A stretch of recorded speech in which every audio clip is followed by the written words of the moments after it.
Hello, everyone, and welcome to HIV Prevention in Action, the podcast where we have real, honest, and empowering conversations about our health, our futures, and our community.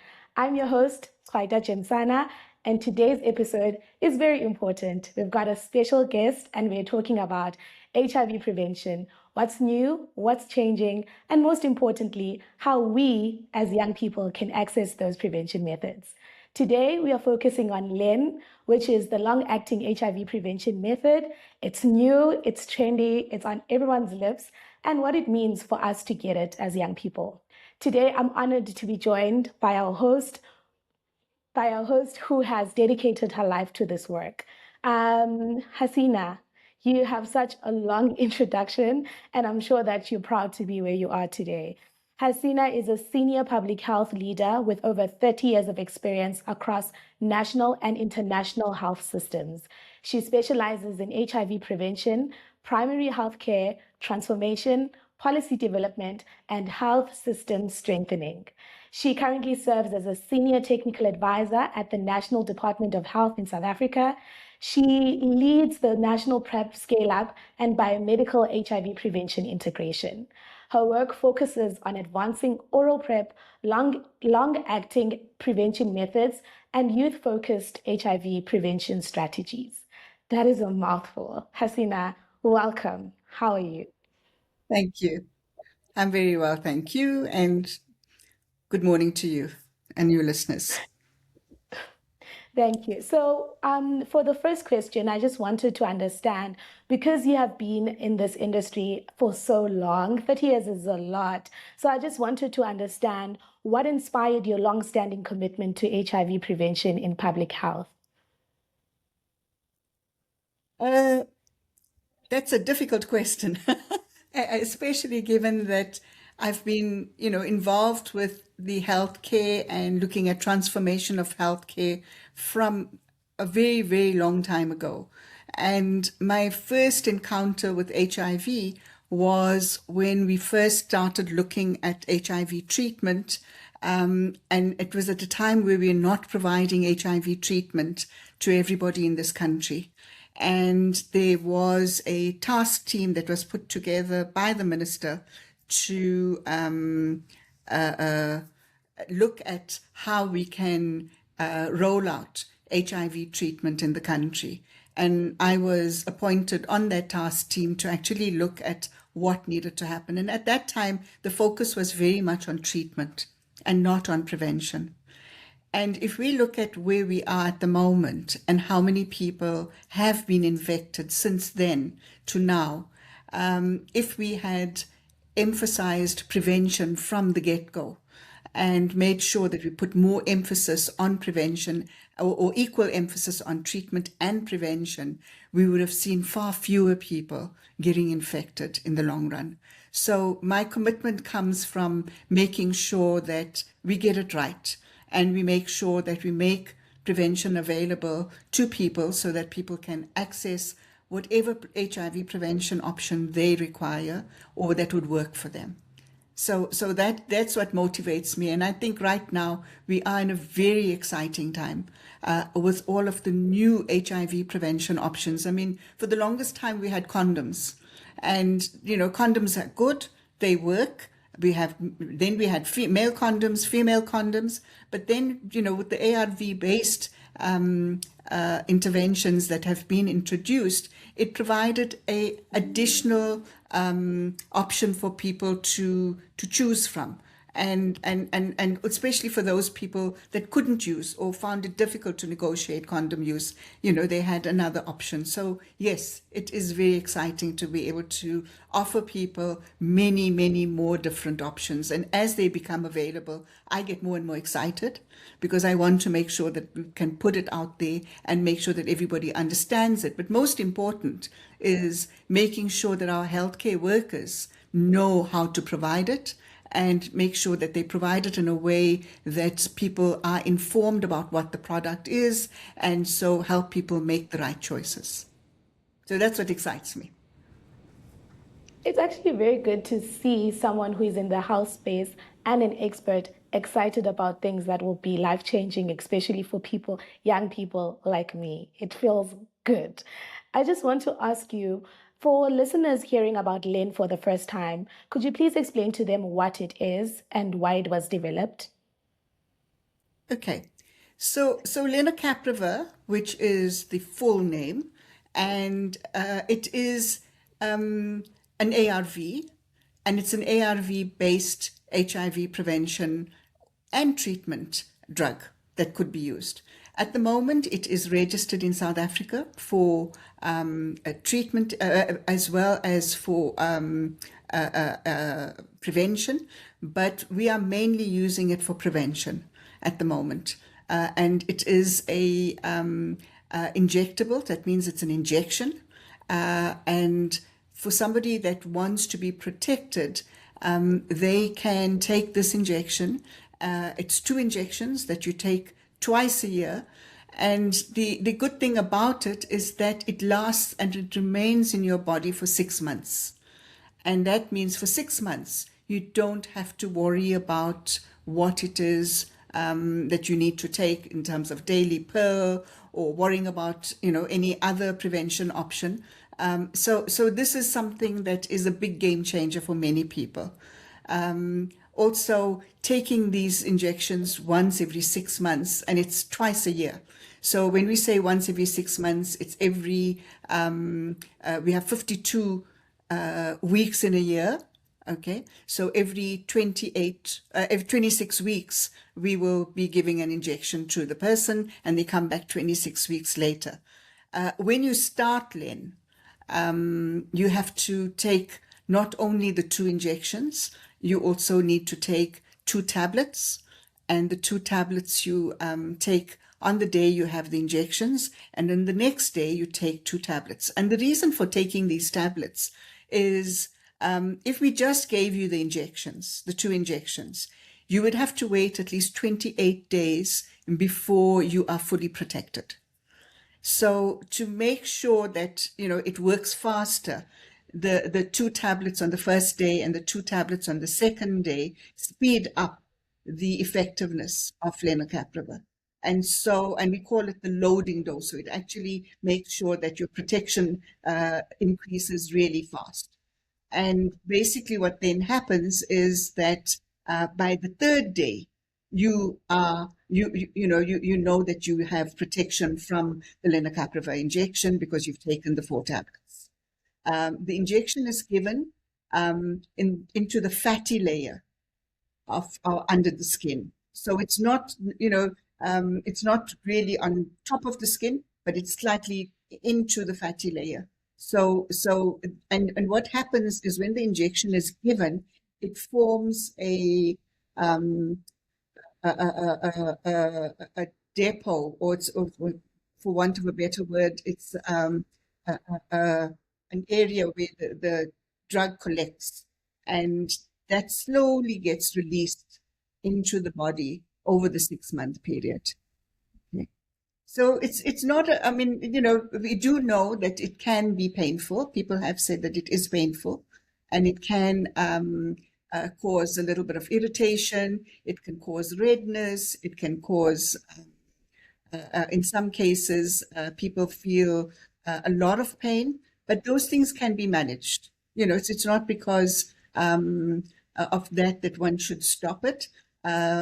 Many of the healthcare workers have been taught to say, if somebody is very concerned about the pain, you can put an ice pack, especially if you're injecting somebody in the abdomen or in the upper buttock. You can put an ice pack before you inject the person, and so it reduces the feeling in that area, and therefore you don't feel so much pain.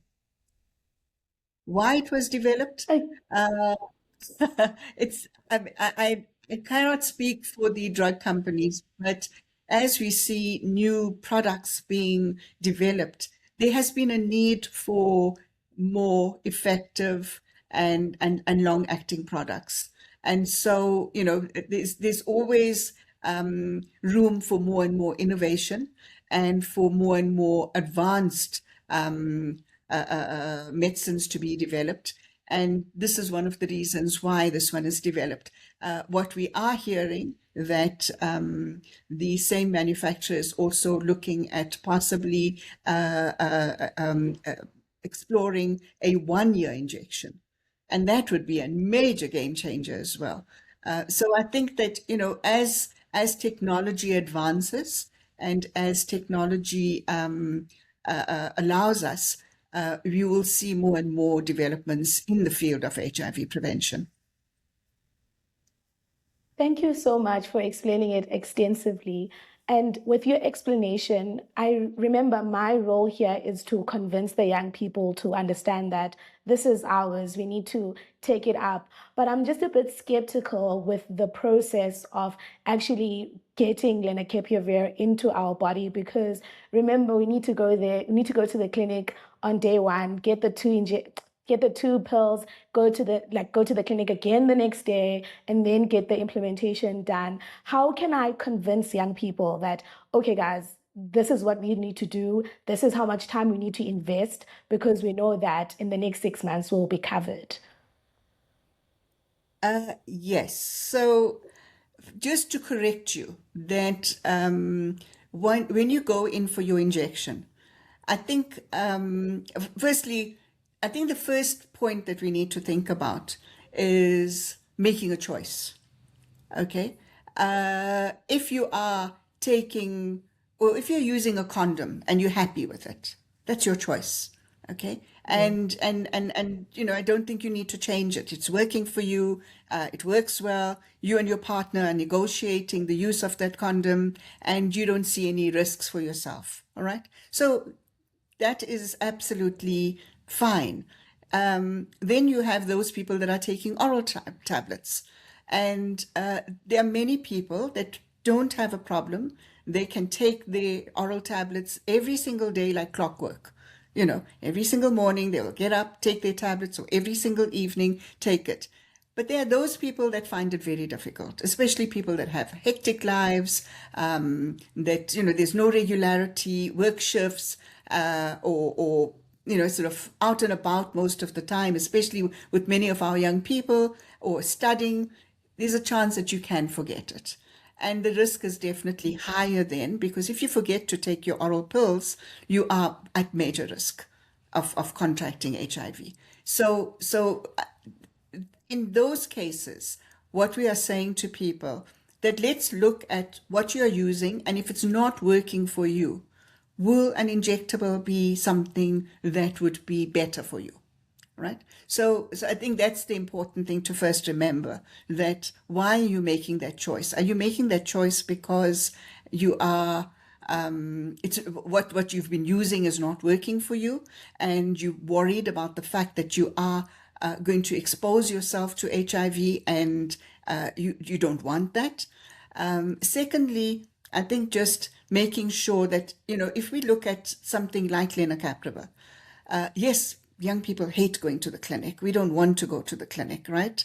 You don't want to be seen by all of your parents, friends, and neighbors and grandparents that are sitting in the waiting room for their chronic medicines or their diabetes medicines or their hypertension medicines. And here you are, this young, healthy person walking in, and people questioning, what is she doing here, right? So that is a reality. Many of our clinics at the moment have youth zones, so you can bypass that long queue and bypass going through the main area, waiting area, and bumping into all of your colleagues or your neighbors or anybody else that you don't want to see in the clinic. And we're hoping that these youth zones will make it easier for young people to access any of these HIV prevention options. And then for the actual lenacapavir, all they require is an HIV test before the injections are given, counseling about the different options, making a choice, and then getting your injection. You get your 2 tablets when you get your 2 injections in the clinic on that first day. And then for the second day, you don't have to come back to the clinic. You just get a bottle with 2 tablets in it.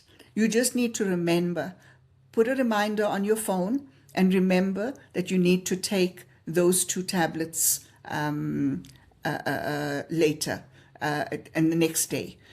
And I think that's as simple as it is, and then you will come back 6 months later. Okay, thank you so much, Hasina. I just want to get into the youth access and the stigma. What are some barriers that young people face when they try to access prevention services, in your opinion? I think one of the biggest challenges that youth experience, firstly, I think starting off with first deciding whether they need HIV prevention. And that is in themselves personally identifying the need. And if they haven't really found or understood why they require HIV prevention, that can become a barrier. And so the most important thing is, firstly, knowing more about HIV, knowing about how it's spread, and then knowing about how that applies to you as a person, and how your interactions with people could put you at higher risk of contracting HIV. And for you to have that honest conversation with yourself as to whether this is something that you need to take charge of, and you need to be able to then make a decision as to what you require. I think the other big barrier is that it's very difficult to talk about sexuality, and it's very difficult to talk about, sort of the fact that you're having sex, or you're interested in having sex, or that you have a boyfriend or you have a girlfriend. And, and this is something that in many of our homes, we don't talk freely about it. Okay, so that is on its own a barrier, and we tend to confine it to our friends, our peers, and very often the information that we get from our friends and peers may not be the information that I may need or you may need, but something that it's in their opinion needs to be, they want to share that with you. So that on its own can also be a barrier. Then once somebody has really made that decision, I think having clear decision tools where people can actually go and privately explore, am I at risk? Sort of going through a kind of a quiz for yourself to say, if I do this, does this put me at risk? If I don't do this, does this put me at risk? And I think those are things that you need some kind of objective mechanism to be able to determine that. And those are more at looking at the users themselves, right? And young people themselves. Then we get to where HIV is provided and HIV prevention services are provided. And, you could walk into a pharmacy and procure a condom, but you can't go into a pharmacy and procure oral PrEP, for example, because you need a prescription. You need to go to a doctor to give you a prescription, or you need to go to a clinic where a nurse will write out a prescription and give you the tablets. So I think that is a barrier from, especially as we get more complicated in terms of, and more complex around the HIV prevention options that we have, and we moving into the realm of medicines, then we start engaging with the health system, and that becomes a barrier. Whether it's private or public, it does become a barrier, because if you go to the public sector, then you have to deal with queues that you have to go through. You have to deal with the fact that you may bump into your neighbor or your aunt or your uncle or your grandmother sitting there waiting for their chronic medicines. And then also, if you go to the private sector, it's the cost.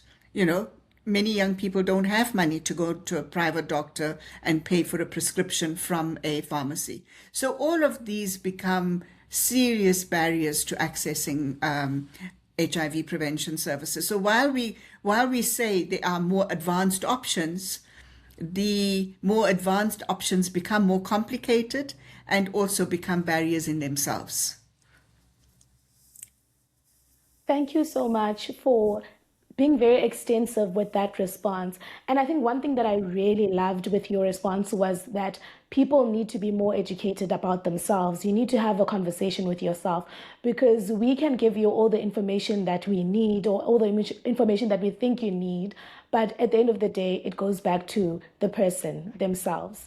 A question that has always been asked to me as a young person and a lot of other young people is how we want the healthcare facilities to look in terms of it being safer and more welcoming. However, I want to hear from you. What do you think we as the youth can do, and how can we advance the safety and the access to the healthcare facilities? So, one of the things is, and over the years, the health department has promoted youth zones, or dedicated times for young people to attend a particular clinic. I think one of the things that would be very useful is, most clinics have clinic committees, and we need to see how we can get our young people to actually represent the youth voice on these clinic committees, because they can then help reshape how services are provided for you. Because if you look at who's sitting on these clinic committees, it's usually adults or older people, or sort of people from the local council, but you don't find many young people getting involved in that. And I do think that that could be an avenue for making sure that you can actually then have a voice and say, this is how we would like to access the service, or these are the problems that we're experiencing with the service. I think the other way of also looking at it is to say, how do we collect information from our peers and people that we interact with, and do so in a kind of systematic way to say, in this clinic, okay, all the young people that have gone there, this is what their experience has been. This has been positive. This has been negative. So you're actually looking at what are the things that need to be reinforced, especially if they are positive experiences, and what are the experiences where there have been negative experiences or challenges for accessing the services, to bringing it to the fore and sending it to the facility, to the clinic committees to say, address this.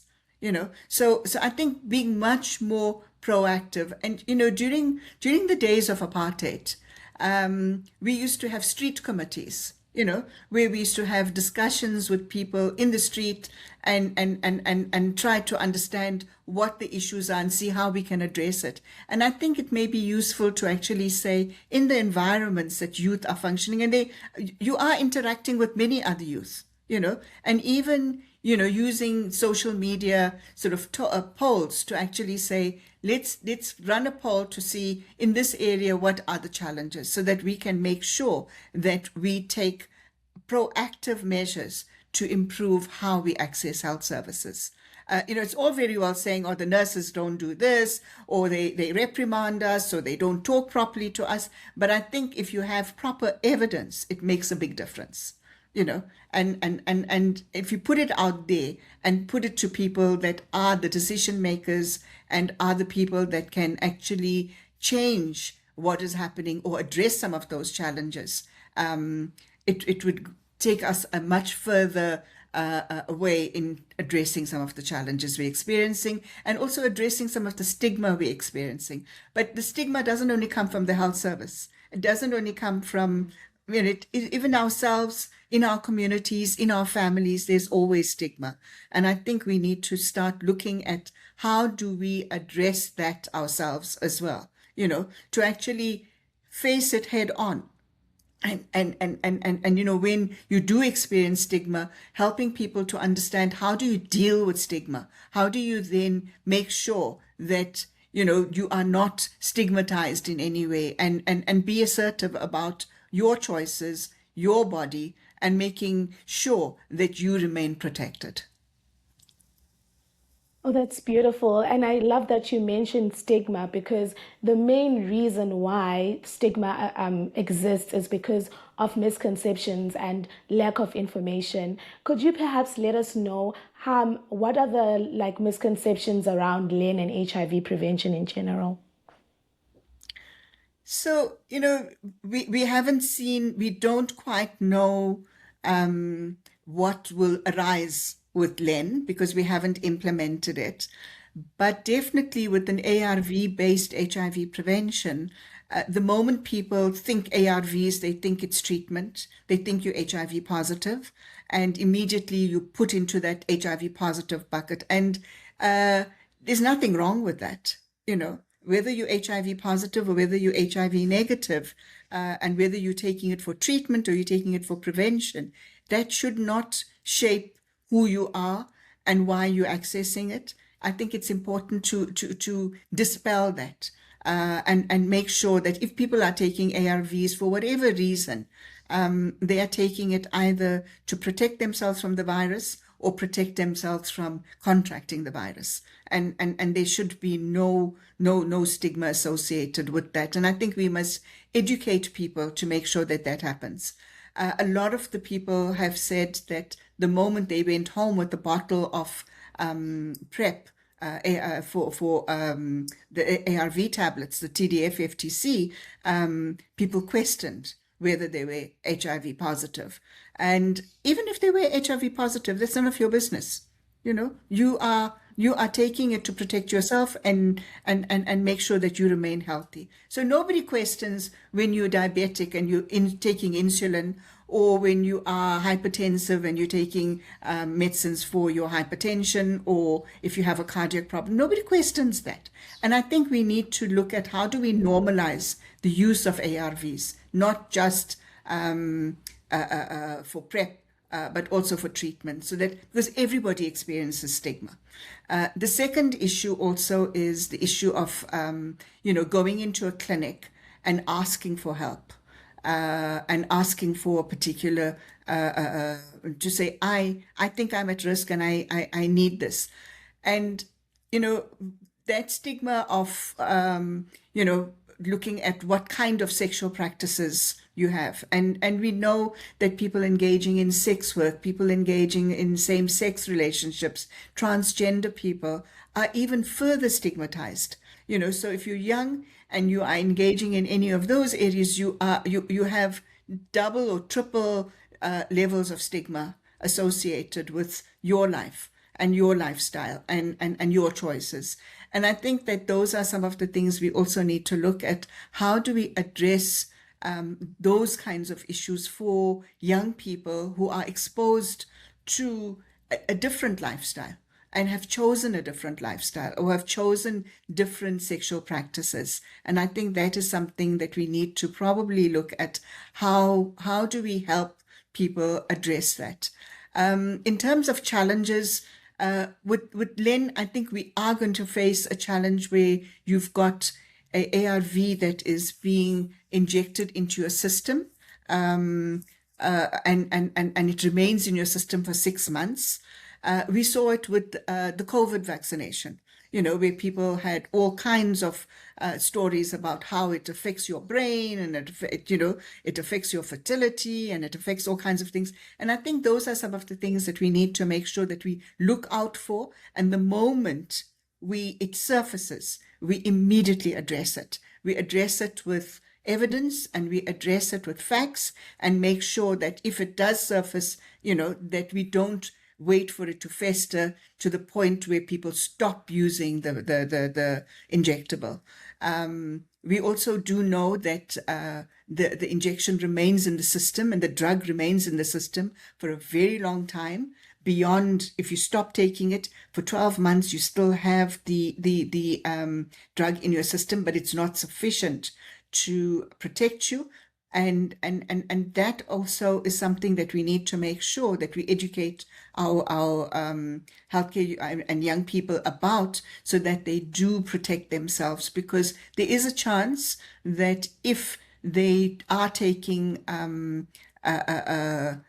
either LEN or oral PrEP, and they could develop resistance to treatment.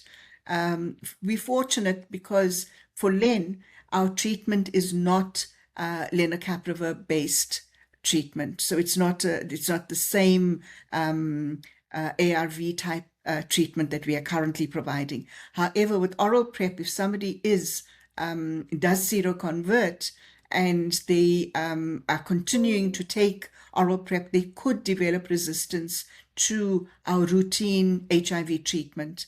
And that is also something that we need to make sure that we address, because that is a big risk for somebody who's taking it and not going and getting an HIV test. And this is especially where we've seen people borrowing tablets from each other and taking their tablets without taking an HIV test and confirming. And that has serious risks for the individual. And I think we must make sure that people understand by doing that, they're putting themselves at greater risk, especially if they haven't confirmed that they are HIV negative. And there's no monitoring to actually check what's happening, in terms of if they have seroconverted. The other thing with oral PrEP is that the kidney function, that we need to make sure that we monitor the kidney function. The advantage with the lenacapavir, we didn't have to deal with that. So, there's no evidence that it affects kidney function. So I think that, the challenges that we face with both, they're different. And we will have to, as we go along the journey with lenacapavir, we will also learn and look at what it is that we need to do better and improve on, and make sure that we offer it safely to everybody. That's beautiful. So from a public health perspective, why do you think it's important to expand HIV prevention options? If you look at the availability of different options, and a good example is take family planning or contraceptives, right? We have so many contraceptives on the market, and no one person chooses. If you look at 10 people, each one will choose a different one. Some will choose the injectable, some will choose the oral daily pill, some will choose an IUD, some will choose just using condoms. So again, as we've learned from contraceptives, having choices makes a big difference, because people choose what works for them. So from a public health point of view, if we really want to promote health in a way that allows for choices, allows people to make decisions for themselves, and provide better protection for themselves, it is important to be able to provide as many options as possible. And, unfortunately, up to now, we've had very few choices. Okay, I said to you that we had male-female condom, and we had the oral PrEP, which is in the public health domain. We're very glad that as lenacapavir has come in, and it's come in at a price that could be included in the primary healthcare package. That means it can be offered freely to everybody, like we've been offering oral PrEP.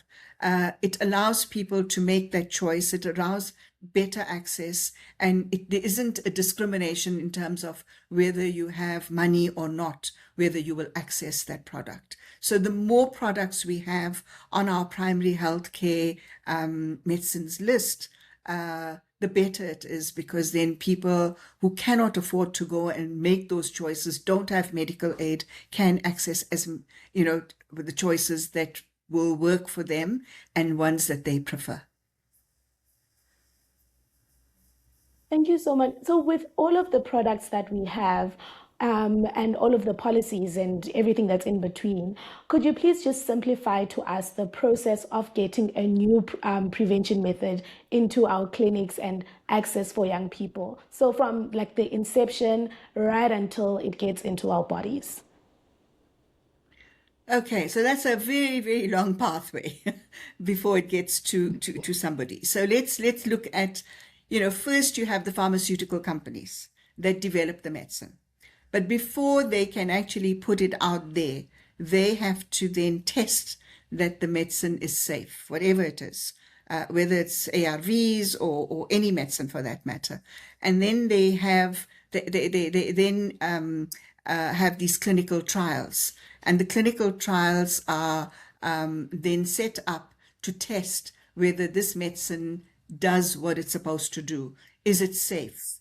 Are there any problems associated with this medicine? Who can take it? Which populations can take it? What is the levels at which you reach safety, or that the levels of protection that you get from this drug in terms of how long does it take to get there? So all of those are tested in clinical trials.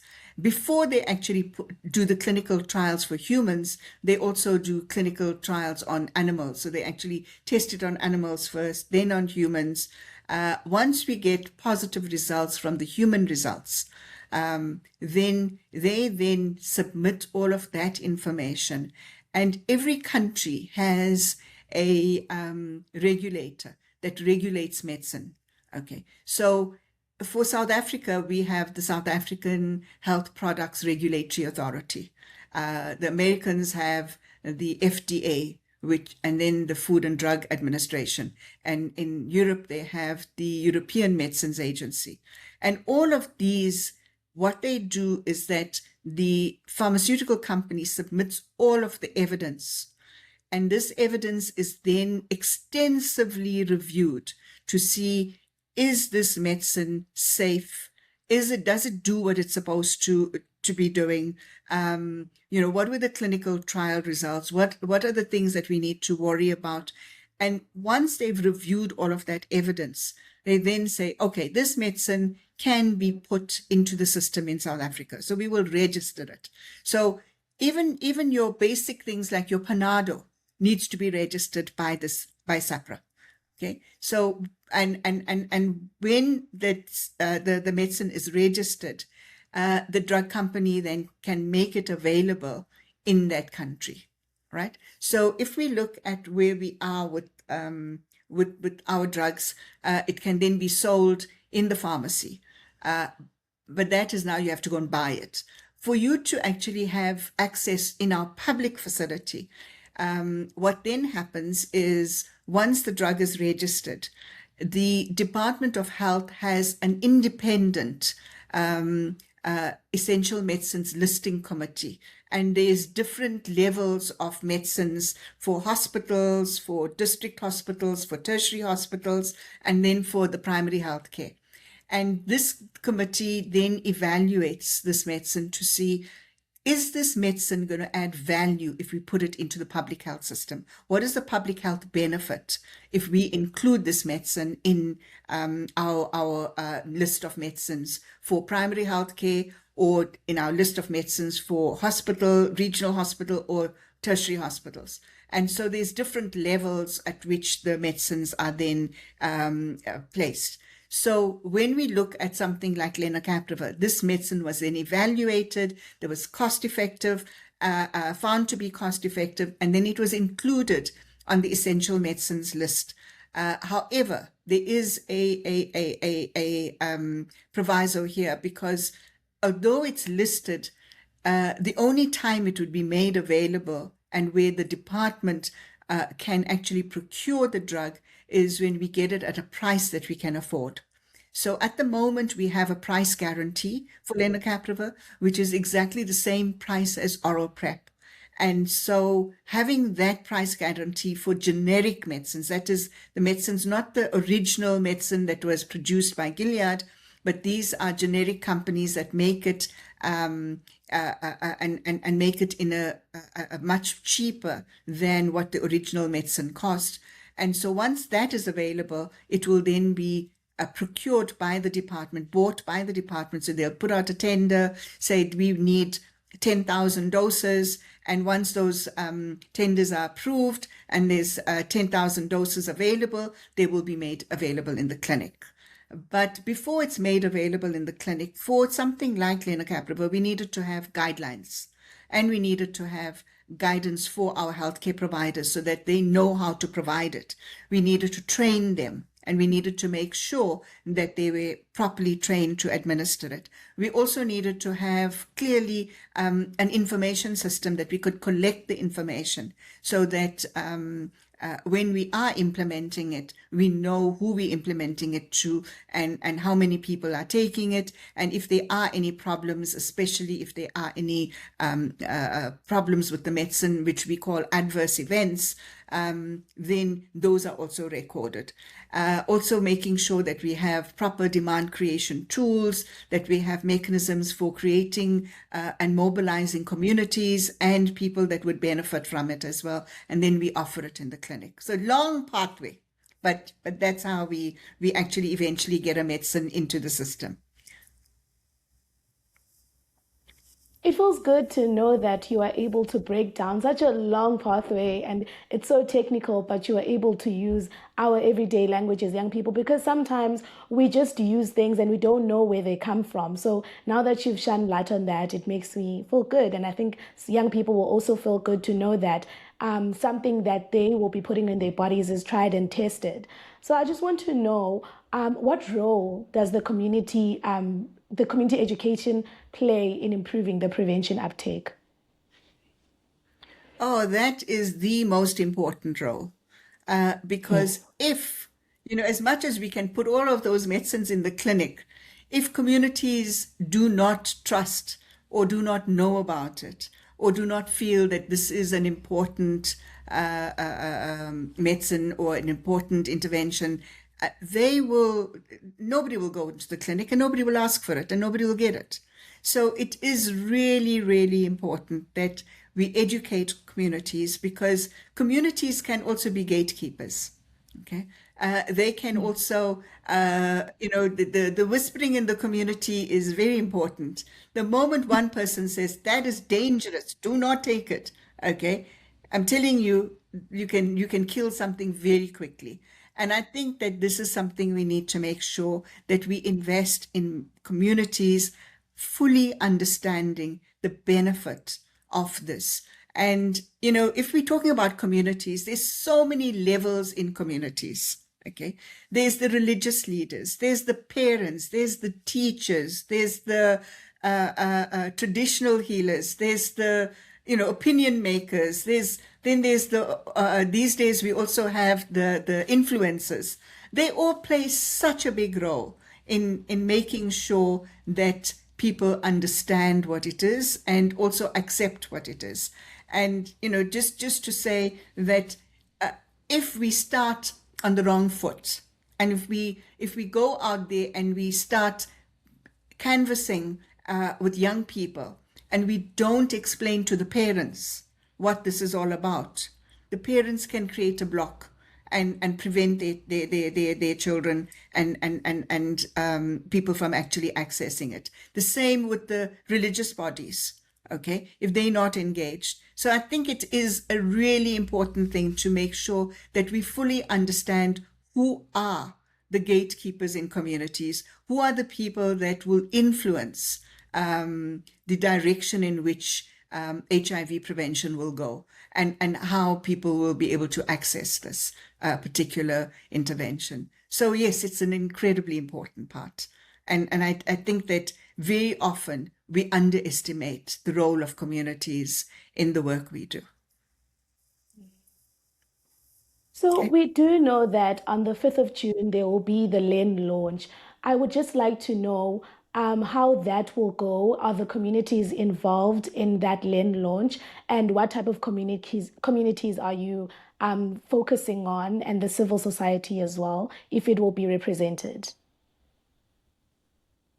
So the launch is scheduled for the 5th of June. It is going to happen in Secunda.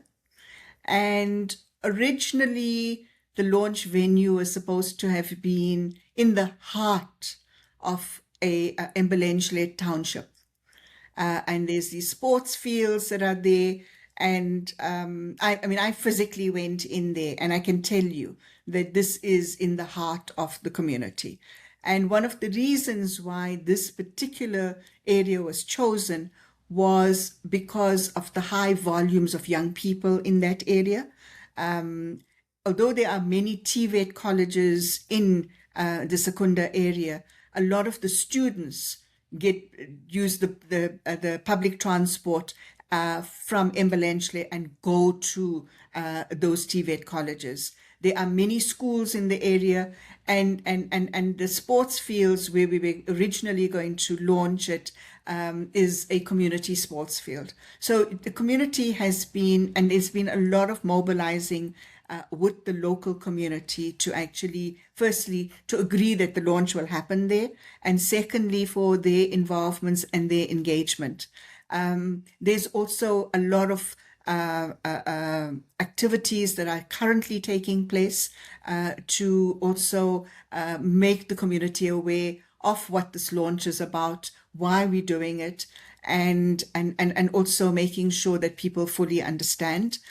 The AIDS Council, the local AIDS Council, as well as the Provincial AIDS Council is fully involved, making sure that the civil society representatives from the different sectors are also present.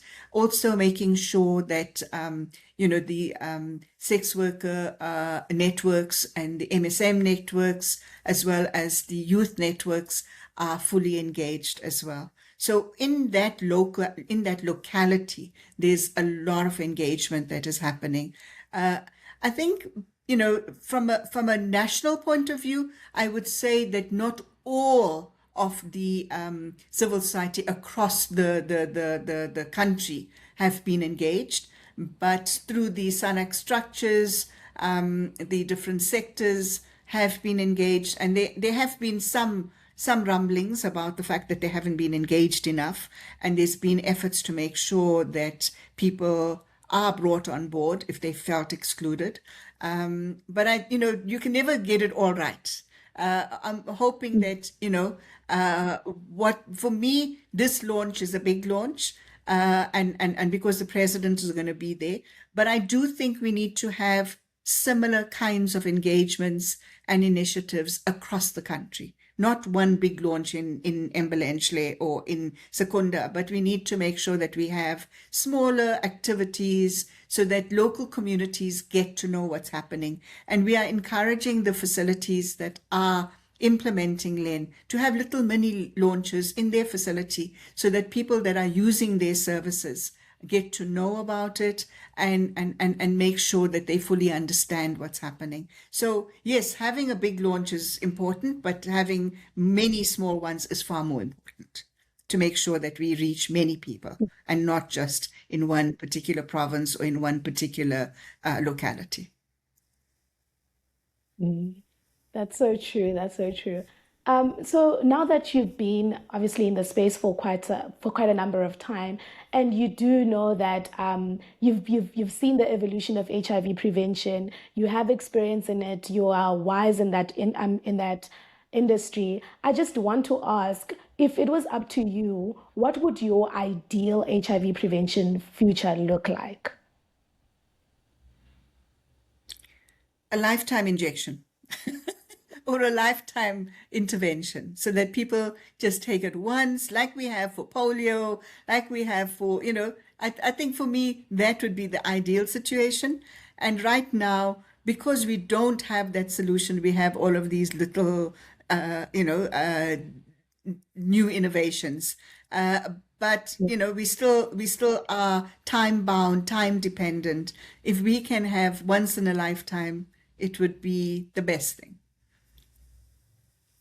Okay, that's beautiful. If And it doesn't have to be you an were injection, asked even if to, it means a pill or drops or whatever it is that we give people. exactly, we just need something that's lifetime. That's all. If if That's all. That's all. if That's you all. could Lifetime. describe HIV prevention in one word, which word would you use?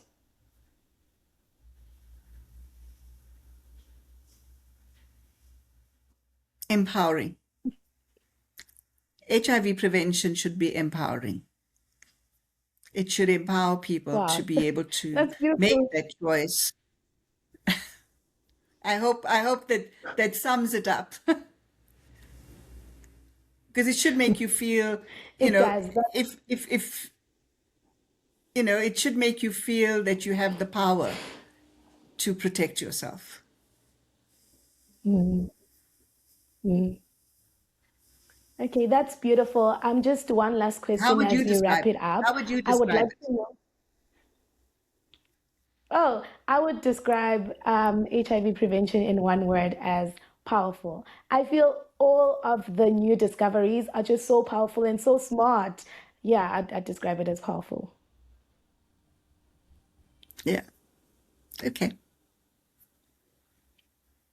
Okay. Just to close it off, I would like to ask you to please leave young people with one message. If someone is nervous or is afraid to talk about HIV prevention or even implement it in their lives, what message would you like them to live with after this episode? I think for me, young people are very privileged today. If we look at, 20 years ago, young people didn't have the choices that young people today have. So use whatever is available to make the right choice that works for you and that will help you have a better quality life in the future.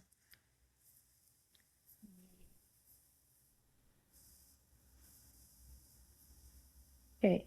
Thank you. Thank you so much, Hasina.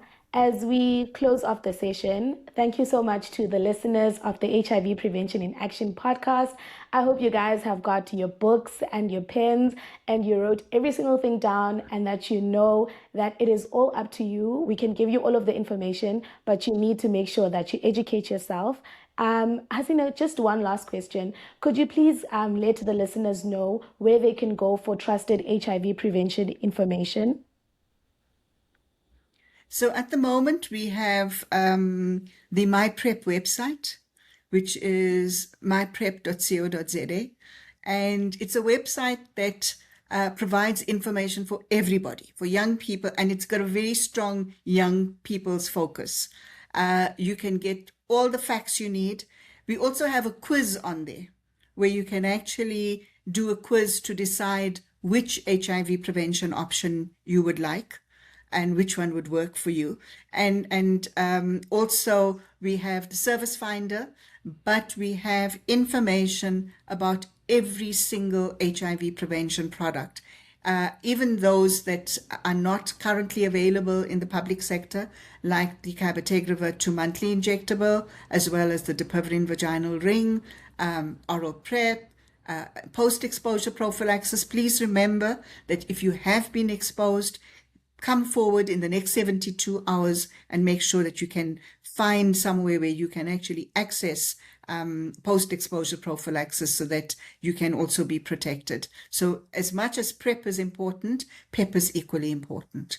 So remember to do that. And on that platform, you will find all of the information, including the service finder, where you can actually go and say, I'm looking for a facility that offers PrEP. I'm looking for a facility that offers LEN, and the 360 facilities are on the service finder. So you can type in LEN and say you're looking for a LEN facility, type in your address, and it will help you locate the facility that's closest to you. Hopefully that Okay. resource would be Thank you. useful, Thank you. but there's also training videos and information videos that you can also watch. So we hope that we're going to put many, many more resources on the platform, and please give us your feedback. There's also a chat bot on there. So whatever works for you in terms of how you want to access the information, we hope that we can get your feedback so we can make sure that it can be provided to you in a better way.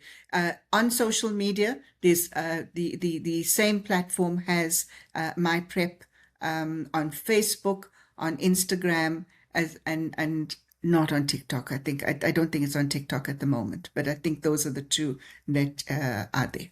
Okay. Okay. Thank you so much, Hasina. You heard it here, guys. There's all the information.